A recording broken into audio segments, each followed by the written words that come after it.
नमस्कार। ITRA जामनगर द्वारा संकल्पित इस विशेष सीरीज में मैं दीपा राठौर, योग एक्सपर्ट, आप सभी का हार्दिक स्वागत करती हूँ। इस सीरीज में हम शरीर के अलग अलग तंत्रों की स्वस्थता के लिए कॉमन योग प्रोटोकॉल पर आधारित योग अभ्यासक्रम को आपके समक्ष प्रस्तुत कर रहे हैं। आज की इस सीरीज में हम जानेंगे तंत्रिका तंत्र के बारे में। हमारे शरीर का सबसे जटिल और सबसे अद्भुत तंत्र होता है तंत्रिका तंत्र, जो न्यूरॉन्स नाम की एक विशेष प्रकार की कोशिकाओं से मिलकर बना होता है, जो सोचने, समझने, याद रखने और शरीर को नियंत्रित करने का कार्य करती है। इस तंत्र के दो हिस्से होते हैं। केंद्रीय तंत्रिका तंत्र, जिसके अंतर्गत मस्तिष्क और रीढ़ की हड्डी को शामिल किया जाता है, और इसका दूसरा हिस्सा है परिधीय तंत्रिका तंत्र, जिसके अंतर्गत मस्तिष्क और रीढ़ की हड्डी से निकलने वाली नसों को शामिल किया जाता है। यदि इस तंत्र में कोई गड़बड़ी उत्पन्न होती है तो कुछ लक्षण हमारे सामने आते हैं, जैसे शरीर का अकड़ जाना, शरीर का संतुलन बनाने में दिक्कत आना, चलने फिरने में कठिनाई होना, अंगों में कंपन होना, बोलने और निगलने में समस्या होना, याददाश्त का कमजोर होना जैसे कई लक्षण सामने आते हैं। यदि हम तंत्रिका तंत्र से संबंधित रोगों की बात करें तो इसके अंतर्गत Parkinson, cervical spondylosis, lumbosacral spondylosis, migraine, multiple sclerosis, stroke जैसी समस्याएं सामान्य हैं। तो चलिए आज के सत्र में हम तंत्रिका तंत्र से संबंधित इन रोगों के प्रबंधन और साथ ही ये रोग न हो इसलिए इनकी रोकथाम के लिए कॉमन योग प्रोटोकॉल पर आधारित योग अभ्यासक्रम को जानते हैं।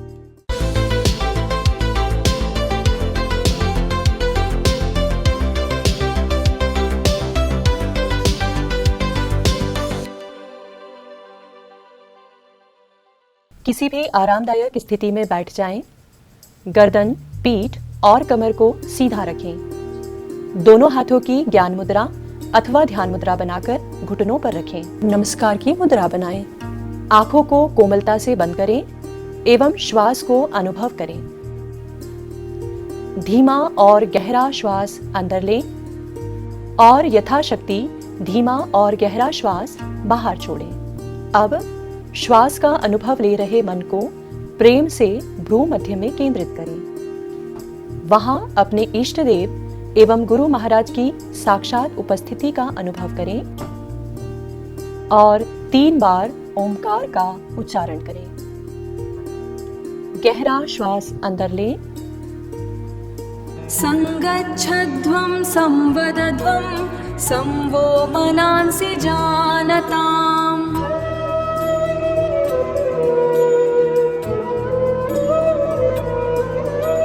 देवाभगं यथा पूर्वे संजानाना उपासते। दोनों हाथों की मुद्रा को धीरे से छोड़ें और हथेलियों को आपस में रगड़ें। गर्म हथेलियों का कप बनाकर आंखों पर रखें और कुछ समय तक हथेलियों को आंखों पर रखने के बाद धीरे धीरे इन हथेलियों को शरीर के सभी अवयवों पर मलते हुए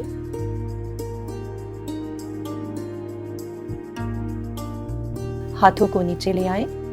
कोमलता से आंखों को खोलें और इस भौतिक दुनिया में वापस आएं। ताड़ आसन।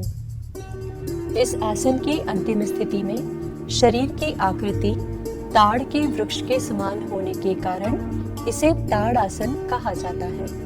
सावधानियां: शिरा कौटिल्य या वेरिकोज वेन्स, उच्च रक्तचाप, हृदय संबंधी समस्या, कंधों के दर्द, वृद्धावस्था तथा महिलाओं को सगर्भावस्था में इस आसन का अभ्यास योग्य चिकित्सक के मार्गदर्शन और देखरेख में करना चाहिए। महिलाओं को मासिक धर्म के दौरान इस आसन का अभ्यास नहीं करना चाहिए।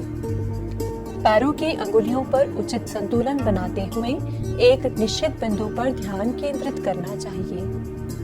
विधि: दोनों पैरों के बीच 2 से 3 इंच का अंतर बनाकर सामान्य स्थिति में खड़े हो जाएं। श्वास लेते हुए दोनों हाथों को कंधों की सीध में आगे की ओर फैलाएं।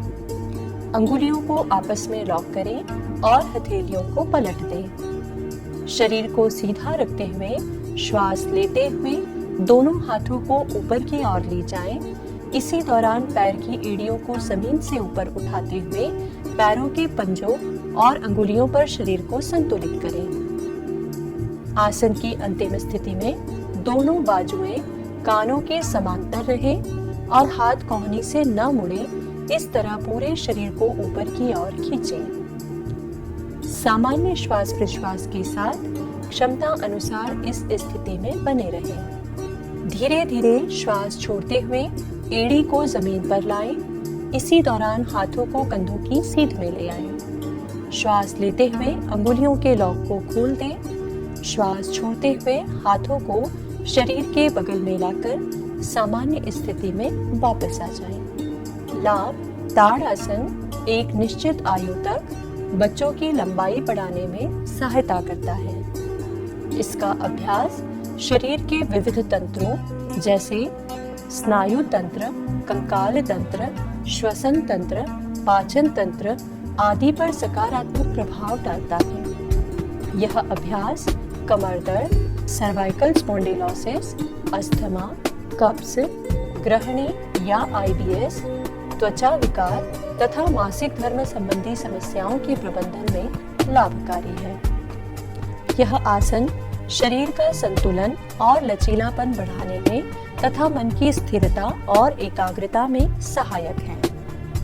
ताड़ आसन का अभ्यास महिलाओं, वृद्धों तथा कंप्यूटर प्रोफेशनल्स के लिए विशेष रूप से लाभकारी है।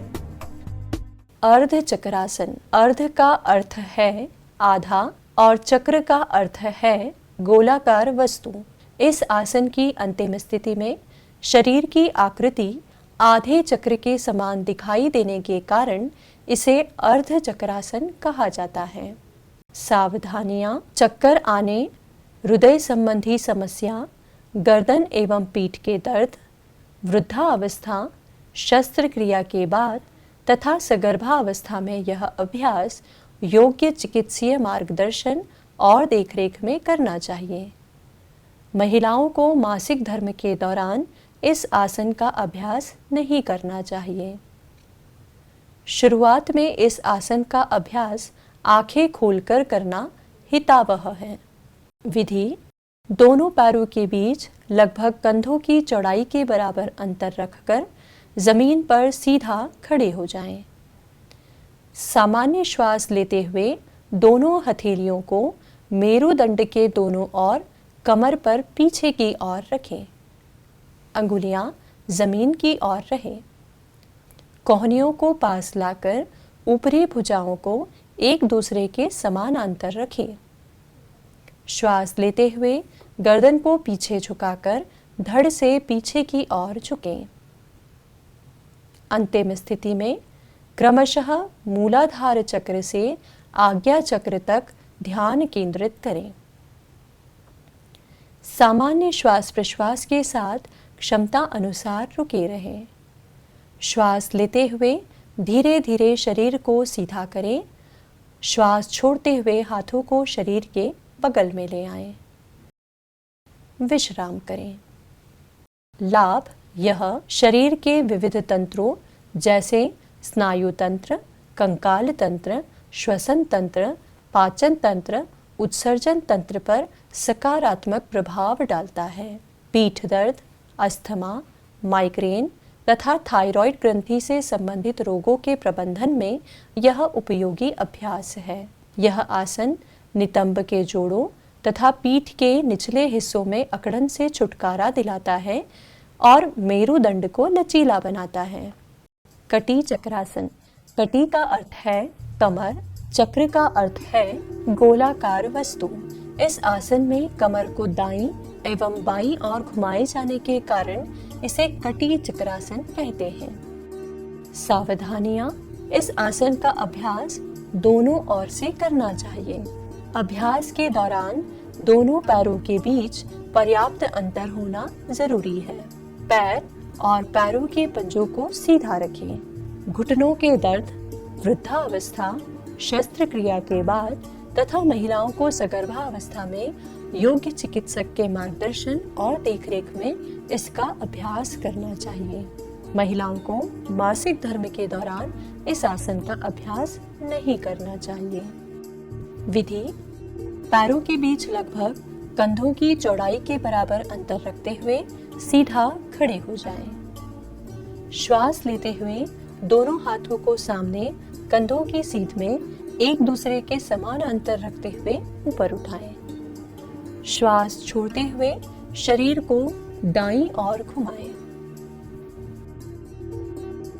श्वास लेते हुए हाथों को सामने की ओर लाते हुए शरीर को सीधा करें।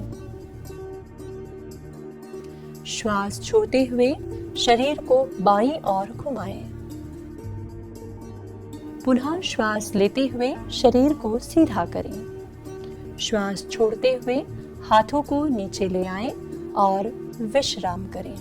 लाभ: यह आसन शरीर के विविध तंत्रों जैसे पाचन तंत्र, उत्सर्जन तंत्र, स्नायु तंत्र एवं कंकाल तंत्र पर सकारात्मक प्रभाव डालता है। उच्च रक्तचाप, हृदय संबंधी रोगों, संधिवात, कमर दर्द एवं स्थूलता के प्रबंधन हेतु लाभकारी अभ्यास है। इसके अभ्यास से कंधे, गर्दन, हाथ, पेट, पीठ एवं जांघों के स्नायु मजबूत बनते हैं। यह अभ्यास प्रसव अवस्था के दौरान शिशु के जन्म को आसान बनाता है। वृक्षासन: वृक्ष का अर्थ है पेड़। यह आसन वृक्ष की शांत और स्थिर अवस्था को दर्शाता है, इसलिए इसे वृक्षासन कहा जाता है। सावधानियां: माइग्रेन, अनिद्रा, निम्न एवं उच्च रक्तचाप से पीड़ित व्यक्तियों, शस्त्रक्रिया के बाद, वृद्धावस्था तथा महिलाओं को सगर्भावस्था में इस आसन का अभ्यास योग्य चिकित्सीय मार्गदर्शन और देखरेख में करना चाहिए। शुरुआती दिनों में हाथों को सिर के ऊपर ले जाने के बजाय सीने के सामने जोड़कर अभ्यास किया जा सकता है। इस आसन की अंतिम स्थिति में पहुंचकर एक निश्चित बिंदु पर ध्यान केंद्रित करने से शरीर को संतुलित करना सरल हो जाता है। विधि: पैरों के बीच 2 इंच का अंतर बनाकर सीधा खड़े हो जाएं। श्वास अंदर लेते हुए बाएं पैर पर शरीर को संतुलित करें। श्वास छोड़ते हुए दाएं पैर को घुटने से मोड़ें। दाएं हाथ की मदद से दाएं पंजे को बाईं जंघा के अंदरूनी हिस्से पर रखें। एड़ी सिवनी को स्पर्श करे, इस तरह रखने का प्रयास करें। श्वास लेते हुए दोनों हाथों को सिर के ऊपर ले जाएं और नमस्कार की मुद्रा बनाएं। इस आसन की अंतिम स्थिति में आज्ञा चक्र पर ध्यान केंद्रित करें। सामान्य श्वास प्रश्वास के साथ क्षमता अनुसार रुके रहें। श्वास छोड़ते हुए दोनों हाथों को नीचे ले आएं। दाएं पैर को घुटने से सीधा कर जमीन पर ले आएं। विश्राम करें। इस तरह बाएं पैर से इस आसन का पुनरावर्तन करें। लाभ: वृक्षासन शरीर के विविध तंत्रों जैसे तंत्रिका तंत्र, कंकाल तंत्र पर सकारात्मक प्रभाव डालता है। यह आसन एकाग्रता बढ़ाने, मन तथा शरीर को स्थिरता प्रदान करने में सहायक है। यह आसन शरीर को संतुलित बनाने, सहनशीलता एवं जागरूकता बढ़ाने में सहायक है। यह आसन बच्चों से लेकर वृद्धों तक प्रत्येक आयु वर्ग के लिए लाभकारी है। त्रिकोण आसन: त्रिकोण का अर्थ है 3 कोण वाला। इस आसन की अंतिम स्थिति में शरीर की आकृति त्रिकोण के समान दिखाई देने के कारण इसे त्रिकोण आसन कहा जाता है। सावधानियां: अंतिम स्थिति में शरीर आगे या पीछे की ओर झुकना नहीं चाहिए। मेरुदंड संबंधी समस्या, पैर के जोड़ों की तकलीफ, साइटिका तथा उच्च रक्तचाप की स्थिति में, शस्त्रक्रिया के बाद, वृद्धावस्था तथा महिलाओं को सगर्भावस्था में इस आसन का अभ्यास योग्य चिकित्सीय मार्गदर्शन और देखरेख में करना चाहिए। महिलाओं को मासिक धर्म के दौरान इस आसन का अभ्यास नहीं करना चाहिए। अभ्यास के दौरान पैरों को घुटनों से सीधा रखना चाहिए। हाथ की अंगुलियां जमीन तक न पहुंच पाने की स्थिति में हथेली को घुटने पर रखकर भी त्रिकोण आसन का अभ्यास किया जा सकता है। विधि: शरीर की लंबाई के आधार पर दोनों पैरों के बीच 1.5 से 2.5 फुट का अंतर बनाकर खड़े हो जाएं। श्वास लेते हुए हाथों को बगल में कंधों की सीध तक उठाएं। हथेलियों को बाहर की ओर निकालें। दाएं पंजे को दाईं ओर घुमाएं। श्वास छोड़ते हुए कमर से दाईं ओर झुकें। दाएं हाथ की मध्यमा अंगुली को दाएं पैर के टखने के ठीक पीछे ले जाते हुए जमीन को स्पर्श करने का प्रयास करें। बाएं हाथ को ऊपर की ओर सीधा रखें। गर्दन को बाईं ओर से घुमाते हुए बाएं हाथ की मध्यमा अंगुली को देखें। पैर घुटने से मुड़ने नहीं चाहिए तथा दोनों हाथ 180 अंश के कोण पर होने चाहिए। इस आसन की अंतिम स्थिति में क्रमशः स्वाधिष्ठान चक्र, मणिपुर चक्र और अनाहत चक्र पर ध्यान केंद्रित करते हुए सामान्य श्वास प्रश्वास के साथ क्षमता अनुसार रुकें। श्वास लेते हुए धीरे धीरे शरीर को सीधा करें। दाहिने पैर के पंजे को सीधा करें। जिस तरह दाहिने ओर से अभ्यास किया उसी तरह बाईं ओर से इस आसन का पुनरावर्तन करें। श्वास लेते हुए शरीर को सीधा करें। बाएं पंजे को सीधा करें। हाथों को कंधों की सीध में फैलाएं। श्वास छोड़ते हुए हाथों को नीचे ले आए, पैरों को पास ले आए एवं विश्राम करें। लाभ: यह आसन शरीर के विविध तंत्रों जैसे पाचन तंत्र, रुधिराभिसरण तंत्र, कंकाल तथा स्नायु तंत्र पर सकारात्मक प्रभाव डालता है। अस्थमा, हृदय रोग, स्थूलता, कमर एवं पीठ दर्द के प्रबंधन में यह लाभकारी है। यह आसन कंधे, पीठ, हाथ एवं पैरों की मांसपेशियों को मजबूत बनाता है। त्रिकोण आसन के अभ्यास से मेरुदंड लचीला बनता है। सरल शशक आसन। शशक का अर्थ होता है खरगोश। इस आसन की अंतिम अवस्था में शरीर की आकृति खरगोश के समान बनने के कारण इसे शशक आसन कहा जाता है। सावधानियां: घुटनों से संबंधित ऑस्टियोआर्थराइटिस से पीड़ित व्यक्तियों को उचित चिकित्सीय मार्गदर्शन एवं देखरेख में ही इस आसन का अभ्यास करना चाहिए। शशक आसन का अभ्यास नहीं कर पाने की स्थिति में घुटनों को फैलाकर सरल शशक आसन का अभ्यास किया जा सकता है। विधि: सम स्थिति से प्रारंभ करें। एक एक पैर को घुटने से मोड़ते हुए वज्रासन की स्थिति में बैठ जाएं।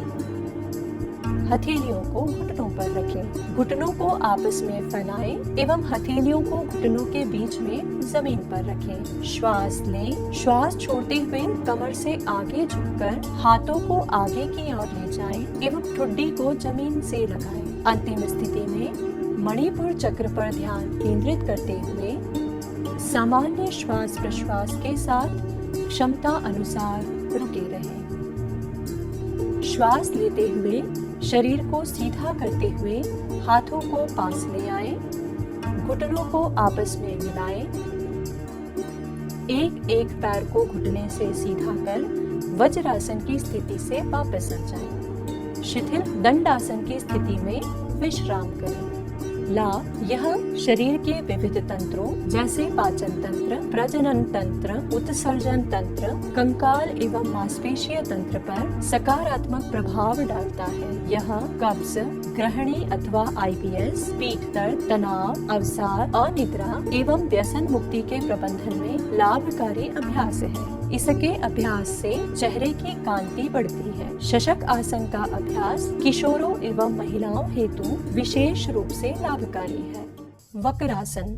वक्र का अर्थ होता है घुमावदार। इस आसन में मेरुदंड को घुमाए जाने के कारण शरीर की आकृति वक्र हो जाती है, इसलिए इसे वक्रासन कहा जाता है।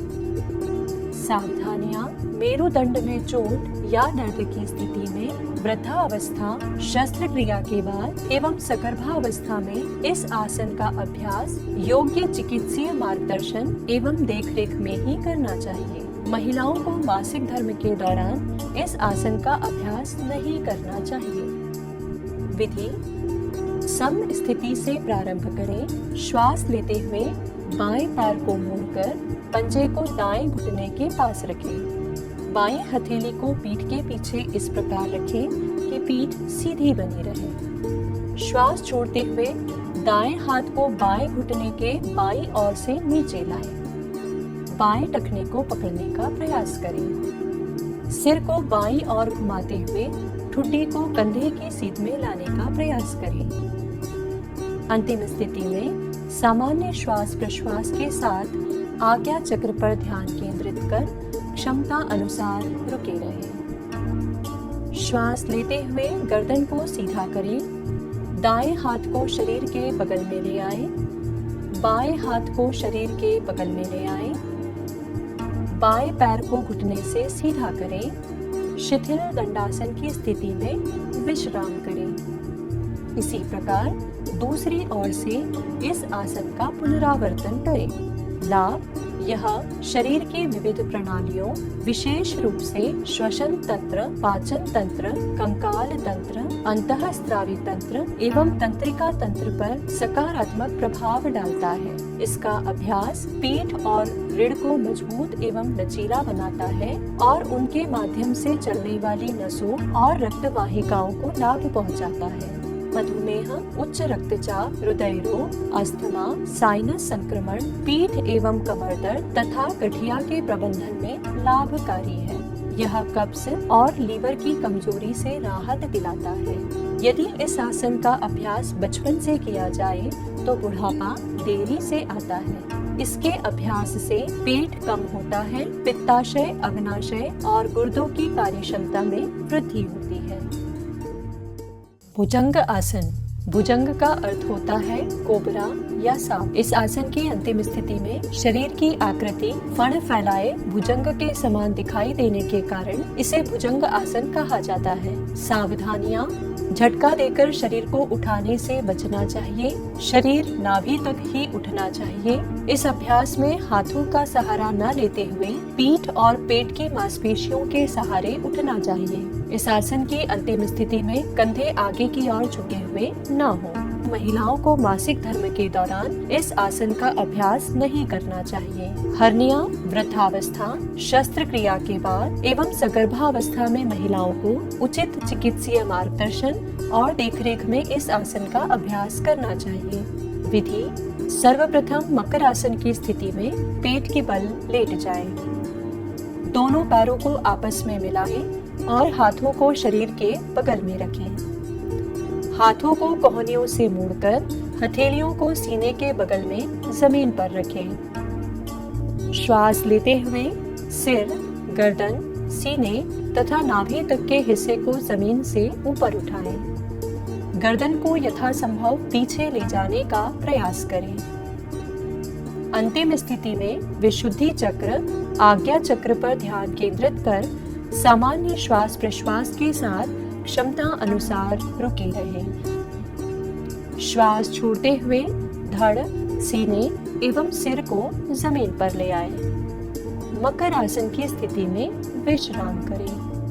लाभ: भुजंगासन शरीर की विभिन्न प्रणालियों जैसे श्वसन तंत्र, परिसंचरण तंत्र, पाचन तंत्र, उत्सर्जन तंत्र, प्रजनन तंत्र, कंकाल तंत्र, मांसपेशीय तंत्र तथा तंत्रिका तंत्र पर सकारात्मक प्रभाव डालता है। उच्च रक्तचाप, हृदय रोग, एनीमिया, अपच, मोटापा, गठिया, मधुमेह, कटी स्नायुशूल, पीठ दर्द, गर्दन दर्द, तनाव, अवसाद, अनिद्रा एवं माइग्रेन के प्रबंधन में यह लाभकारी अभ्यास है।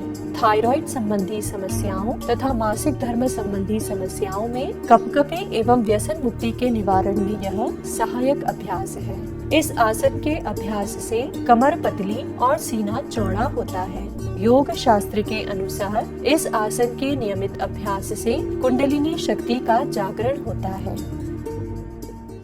सेतु बंध आसन। सेतु का अर्थ होता है पुल। इस आसन की अंतिम स्थिति में शरीर की आकृति सेतु या पुल के समान होने के कारण इसे सेतु बंध आसन कहा जाता है। सावधानियां गर्दन, कमर एवं पीठ में चोट लगने पर, वृद्धावस्था, शस्त्रक्रिया के बाद और महिलाओं को सगर्भा अवस्था में यह अभ्यास योग्य चिकित्सक के मार्गदर्शन और देखरेख में करना चाहिए। महिलाओं को मासिक धर्म के दौरान इस आसन का अभ्यास नहीं करना चाहिए। अंतिम स्थिति में एड़ी से घुटने तक का हिस्सा जमीन पर एक सीधी रेखा में होना चाहिए तथा पैर की एड़ियां एवं कंधे जमीन से उठे हुए नहीं होने चाहिए। विधि: सर्वप्रथम पीठ के बल लेट जाएं, दोनों पैरों को आपस में मिलाएं, हथेलियों को जमीन की ओर रखते हुए दोनों हाथों को शरीर के बगल में रखें। श्वास लेते हुए दोनों पैरों को घुटनों से मोड़कर एड़ियों को नितंब के पास लाएं। श्वास छोड़ते हुए पैरों के पंजों के बीच थोड़ा अंतर रखते हुए हाथों से टखनों को पकड़ने का प्रयास करें। टखने न पकड़ पाने की स्थिति में हथेलियों को यथासंभव टखने के करीब रखते हुए हथेलियों को जमीन पर रखें। श्वास लेते हुए गर्दन, नितंब एवं पीठ को जमीन से यथासंभव ऊपर की ओर उठाएं। घुटने से कमर तक का भाग जमीन के समानांतर रखें। इस आसन की अंतिम स्थिति में सामान्य श्वास प्रश्वास के साथ विशुद्धि चक्र पर ध्यान केंद्रित करें एवं क्षमता अनुसार रुके रहें। श्वास छोड़ते हुए धीरे धीरे नितंब एवं पीठ को जमीन पर ले आएं। पैरों को घुटनों से सीधा कर सामने की ओर फैलाएं। शव आसन की स्थिति में विश्राम करें। लाभ: यह आसन शरीर के विविध तंत्रों जैसे तंत्रिका तंत्र, स्नायु तंत्र, कंकाल तंत्र, प्रजनन तंत्र एवं उत्सर्जन तंत्र पर सकारात्मक प्रभाव डालता है। यह खून की कमी, स्थूलता या मोटापा, पीठ दर्द, तनाव, अवसाद एवं अनिद्रा के प्रबंधन में लाभकारी है। इसके अभ्यास से मेरुदंड लचीला बनता है। इसके नियमित अभ्यास से फेफड़ों की क्षमता में वृद्धि होती है। यह आसन किशोरों एवं महिलाओं के लिए विशेष रूप से लाभकारी है। पवन मुक्त आसन। पवन का अर्थ है हवा और मुक्त का अर्थ है छोड़ना। इस आसन का अभ्यास करने से वायु की गति नियंत्रण में रहती है, इसलिए इस आसन का नाम पवन मुक्त आसन है। सावधानियां: पेट में चोट, फाइब्रॉइड, साइटिका या अत्यधिक पीठ दर्द, सर्जरी के बाद तथा सगर्भावस्था में इस आसन का अभ्यास योग्य चिकित्सीय मार्गदर्शन एवं देखरेख में किया जाना चाहिए। महिलाओं को मासिक धर्म के दौरान इस आसन का अभ्यास करने से बचना चाहिए। जो लोग पूर्ण पवन मुक्तासन का अभ्यास नहीं कर सकते, उनके लिए सरल पवन मुक्त आसन एक अच्छा उपाय है। गर्दन के दर्द या सर्वाइकल स्पॉन्डिलाइटिस में जरूरी है कि गर्दन को जमीन से ऊपर न उठाएं। विधि: पीठ के बल लेट जाएं। दोनों पैरों को आपस में मिलाएं। हाथों को शरीर के बगल में रखें। श्वास लेते हुए दोनों पैरों को 45 डिग्री के कोण पर ऊपर की ओर उठाएं। पैरों को घुटनों से मोड़कर हाथों को लॉक करते हुए पैरों को कसकर पकड़ें। श्वास छोड़ते हुए घुटने को सीने से लगाएं। अब सिर और कंधों को ऊपर की ओर उठाकर ठुड्डी को घुटनों के बीच लगाने का प्रयास करें। अंतिम स्थिति में सामान्य श्वास प्रश्वास के साथ क्रमशः स्वाधिष्ठान चक्र, मणिपुर चक्र, अनाहत चक्र पर ध्यान केंद्रित करें और क्षमता अनुसार रुके रहें। श्वास लेते हुए सिर को नीचे लाएं। हाथों का लॉक खोलकर शरीर के बगल में रखें। पैरों को घुटनों से सीधा करें। धीरे धीरे नीचे ले आएं। शव आसन की स्थिति में विश्राम करें। लाभ: यह आसन शरीर के विभिन्न तंत्रों जैसे पाचन तंत्र, रुधिराभिसरण तंत्र, उत्सर्जन तंत्र, प्रजनन तंत्र, कंकाल तंत्र, स्नायु तंत्र तथा तंत्रिका तंत्र पर सकारात्मक प्रभाव डालता है। यह खून की कमी, हृदय रोग, मधुमेह, पीठ दर्द, पक्षाघात, मनोभ्रंश, अवसाद तथा माइग्रेन के प्रबंधन में सहायक अभ्यास है। मिर्गी, कपकपी, थायराइड संबंधी विकार, त्वचा रोग, मल्टीपल स्क्लेरोसिस, तनाव जैसी बीमारियों में फायदेमंद तथा नशा मुक्ति में मददगार है। पवन मुक्तासन का अभ्यास करने से पेट में वायु विकार शांत होता है। इसके अभ्यास से पेट की चर्बी कम होती है। शव आसन। शव का अर्थ होता है मृत शरीर। इस आसन में शरीर की स्थिति मृत शरीर के समान होने के कारण इसे शव आसन कहा जाता है। सावधानियां। डॉक्टर द्वारा किसी कारणवश पीठ के बल लेटने से मना किए जाने की स्थिति में शव आसन का अभ्यास नहीं करना चाहिए। निम्न रक्तचाप की स्थिति में इसका अभ्यास नहीं किया जाना चाहिए। इस आसन में जागते रहना आवश्यक है। विधि: पीठ के बल लेट जाएं। हाथों को फैलाएं एवं हथेलियां ऊपर की ओर रखें। आंखों को कोमलता से बंद करें। शरीर के प्रत्येक अंग पर ध्यान केंद्रित करते हुए क्रमशः पूरे शरीर को शिथिल छोड़ते जाएं।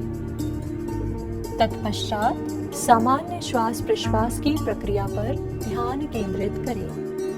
पूर्ण विश्रांति का अनुभव होने तक इस स्थिति में रुके रहें। आसन का अभ्यास करते समय इस बात का विशेष ध्यान रखें कि मन इधर उधर भटके नहीं। लाभ: अन्य आसनों के बाद इस आसन का अभ्यास करने से थकावट दूर होती है। यह आसन भय, दुर्बलता, तनाव, उच्च रक्तचाप एवं हृदय रोगों के प्रबंधन में लाभकारी है। कपाल भाती। कपाल का अर्थ होता है ललाट एवं भाती का अर्थ होता है चमक। यह अभ्यास ललाट प्रदेश को चमकदार या कांतिमय बनाता है, इसलिए इसे कपाल भाती कहा जाता है। सावधानियां। हृदय संबंधी रोगों, चक्कर आने, मिर्गी, hernia, gastric ulcer, migraine, stroke एवं नाक से खून निकलने जैसी समस्याओं में कपाल भाती का अभ्यास करने से बचना चाहिए। सगर्भा अवस्था एवं मासिक धर्म के दौरान महिलाओं को कपाल भाती का अभ्यास नहीं करना चाहिए। विधि: सुखासन अथवा किसी भी ध्यानात्मक आसन की स्थिति में बैठ जाएं। शरीर को सीधा एवं शिथिल रखें। दोनों हाथों को घुटनों पर ज्ञान मुद्रा में रखें। आंखों को कोमलता से बंद कर लें। दोनों नासारंध्र से लंबा श्वास लें। तीव्र वेग से श्वास बाहर छोड़ते हुए पेट को अंदर खींचें। इस प्रकार क्षमता अनुसार कुछ आवृत्तियों तक सक्रिय रूप से वेग पूर्वक श्वास बाहर छोड़ें, निष्क्रिय रूप से श्वास लें। क्षमता अनुसार अभ्यास करने के पश्चात रुक जाएं। इस क्रिया को दोहराएं। लाभ: कपाल भाती का अभ्यास कपाल को शुद्ध करता है और कफ विकारों को दूर करता है। इसके अभ्यास से चेहरा कांतिमय बनता है। इसका अभ्यास श्वसन तंत्र, तंत्रिका तंत्र एवं पाचन तंत्र की कार्यक्षमता में सुधार लाता है। यह अभ्यास कब्ज, जुकाम, साइनोसाइटिस, अस्थमा एवं श्वास नली संबंधी संक्रमणों के प्रबंधन में लाभकारी है। इसके अभ्यास से यकृत एवं प्लीहा बलशाली बनते हैं और पेट की मांसपेशियां मजबूत होती हैं। अनुलोम विलोम प्राणायाम। इस प्राणायाम में एक नासारंध्र या नॉस्ट्रिल से श्वास लेकर दूसरे नासारंध्र से श्वास बाहर निकाला जाता है तथा उसके बाद दूसरे नासारंध्र से श्वास लेकर पहले नासारंध्र से श्वास बाहर निकाला जाता है। इस प्रकार चंद्र नाड़ी और सूर्य नाड़ी का क्रमिक चलन होने के कारण इसे अनुलोम विलोम कहा जाता है। सावधानियां। इस अभ्यास के दौरान सिर, गर्दन और कमर को एक सीधी रेखा में रखें। जब एक नासारंध्र से श्वास लें या छोड़ें, तब दूसरे नासारंध्र को अच्छी तरह बंद रखें। नासारंध्र को बंद करते समय उन्हें इतना न दबाएं कि नाक की स्थिति टेढ़ी हो जाए। बिना बल लगाए श्वास लें या छोड़ें और इस दौरान किसी प्रकार की आवाज न करें। क्षमता के अनुसार ही श्वास लें और प्रश्वास छोड़ें। इस प्राणायाम का अभ्यास करते समय मन में सात्विक भाव का होना अधिक लाभप्रद होता है। शस्त्र क्रिया के बाद तथा महिलाओं को मासिक धर्म के दौरान इस प्राणायाम का अभ्यास योग्य चिकित्सक के मार्गदर्शन और देखरेख में करना चाहिए। विधि: सुखासन अथवा किसी भी ध्यानात्मक आसन की स्थिति में बैठ जाएं। आंखों को कोमलता से बंद करें। बाएं हाथ की अंगुलियों से ज्ञान मुद्रा बनाकर बाएं घुटने पर रखें। दाएं हाथ की नासिकाग्र मुद्रा अथवा विष्णु मुद्रा बनाएं। दाएं अंगूठे से दाएं नासारंध्र को बंद कर बाएं नासारंध्र से धीरे धीरे श्वास लें। पूरी क्षमता के अनुसार श्वास लेने के बाद अनामिका और कनिष्ठिका यानी अंतिम 2 अंगुलियों से बाएं नासारंध्र को बंद करें और दाएं नासारंध्र से धीरे धीरे श्वास बाहर निकालें। अब दाएं नासारंध्र से धीरे धीरे श्वास लें, फिर इसे अंगूठे से बंद करें एवं अंगुलियों को हटाकर बाएं नासारंध्र से श्वास बाहर निकालें। यह इस प्राणायाम का एक चक्र है। अभ्यास मजबूत होने पर कुंभक के साथ इस प्राणायाम का अभ्यास किया जा सकता है।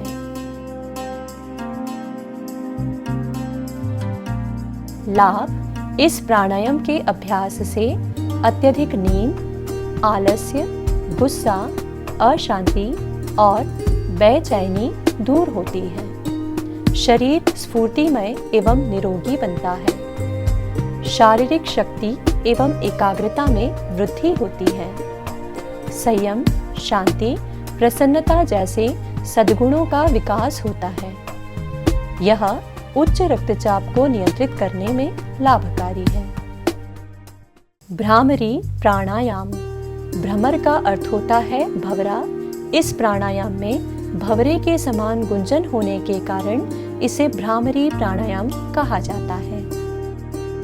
सावधानियां: नाक एवं कान में किसी प्रकार का संक्रमण होने या टॉन्सिलाइटिस की स्थिति में भ्रामरी प्राणायाम का अभ्यास उचित चिकित्सीय मार्गदर्शन एवं देखरेख में करना चाहिए। षण्मुखी मुद्रा में इस प्राणायाम का अभ्यास करते समय कोहनियों को यथासंभव बाहर की ओर खींचकर रखें तथा अंगुलियों को अत्यधिक न दबाएं। शस्त्रक्रिया के बाद तथा महिलाओं को मासिक धर्म के दौरान इस प्राणायाम का अभ्यास उचित चिकित्सीय मार्गदर्शन और देखरेख में करना चाहिए। विधि: सुखासन अथवा किसी भी ध्यानात्मक आसन की स्थिति में बैठ जाएं। शरीर को सीधा एवं शिथिल रखें। हाथों को ज्ञान मुद्रा में रखें। आंखों को कोमलता से बंद कर लें। षण्मुखी मुद्रा बनाएं, अर्थात तर्जनी को आंखों पर, मध्यमा को नाक पर, अनामिका को नाक एवं ऊपरी होठ के बीच तथा कनिष्ठिका को निचले होठ के नीचे रखकर अंगूठों से कान को बंद करें। लंबी और गहरी श्वास लें। धीरे धीरे श्वास छोड़ते हुए भंवरे की तरह गुंजन करें और मस्तिष्क में इस ध्वनि का अनुभव करें।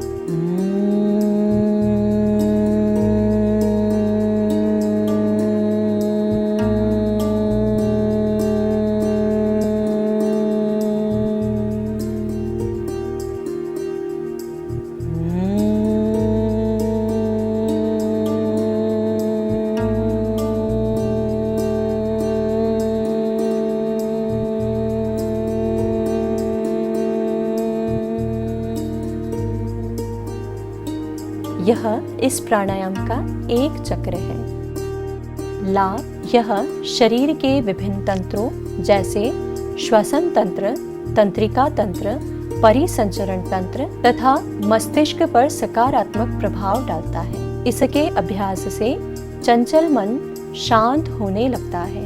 यह एकाग्रता और स्मरण शक्ति को बढ़ाने में सहायक है।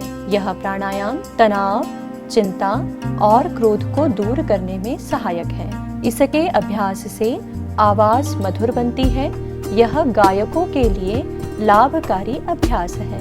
यह अनिद्रा, उच्च रक्तचाप एवं गले के रोगों को दूर करने में सहायक है। इसके अभ्यास से अभ्यासी के चित्त में एक अपूर्व आनंद की अनुभूति होती है।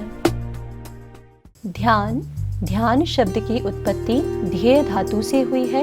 जिसका अर्थ है चिंतन या मनन करना। अष्टांग योग के अंतर्गत ध्यान 7वां अंग है। सावधानियां: लंबे समय तक एक ही स्थिति में बैठे रहने के कारण जो लोग पैर या पीठ दर्द से पीड़ित हैं, उन्हें उचित चिकित्सीय मार्गदर्शन और देखरेख में ध्यान का अभ्यास करना चाहिए। विधि: सर्वप्रथम सुखासन अथवा किसी भी ध्यानात्मक आसन में बैठ जाएं। आंखों को कोमलता से बंद कर लें। शरीर को सीधा रखें परंतु शिथिल छोड़ दें। हाथों को घुटनों पर ज्ञान मुद्रा या ध्यान मुद्रा में रखें। धीरे धीरे लंबी और गहरी श्वास लें। लंबी गहरी श्वास बाहर छोड़ें।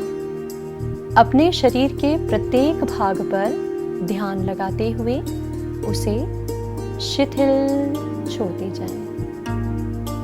अब अपने ध्यान को आने और जाने वाली श्वासों पर केंद्रित करें। तटस्थ भाव से श्वासों को देखते जाएं। इस प्रकार अपने मन को भी पूरी तरह शांत कर लें। कुछ समय के लिए शांत मन से इसी प्रकार बैठे रहें। जब एकाग्रता टूटने लगे तो ज्ञान मुद्रा या ध्यान मुद्रा छोड़ दें। दोनों हथेलियों को आपस में रगड़ें। इन गर्म हथेलियों को कुछ समय के लिए बंद आंखों पर लगाएं और फिर इन हथेलियों को शरीर के सभी अवयवों पर मलते हुए हाथों को नीचे ले आएं। कोमलता से आंखों को खोल लें और पुनः इस भौतिक संसार में लौट आएं। लाभ: ध्यान योगाभ्यास का सबसे महत्वपूर्ण घटक है। यह हमें आत्म अनुभूति की ओर ले जाता है। यह अभ्यासकर्ता को नकारात्मक भावनाओं से दूर रखता है। भय, क्रोध, डिप्रेशन, चिंता दूर करता है और सकारात्मक भावनाएं विकसित करने में सहायता करता है। यह मस्तिष्क को शांत और निश्चल रखता है। एकाग्रता, स्मृति, विचारों की स्पष्टता और मनोबल को बढ़ाता है। यह पूरे शरीर और मस्तिष्क को पर्याप्त आराम देते हुए उन्हें तरोताजा बनाता है। सर्वे भवन्तु सुखिनः, सर्वे सन्तु निरामयाः, सर्वे भद्राणि पश्यन्तु, मा कश्चित् दुःखभाग् भवेत्। शांति शांति शांति।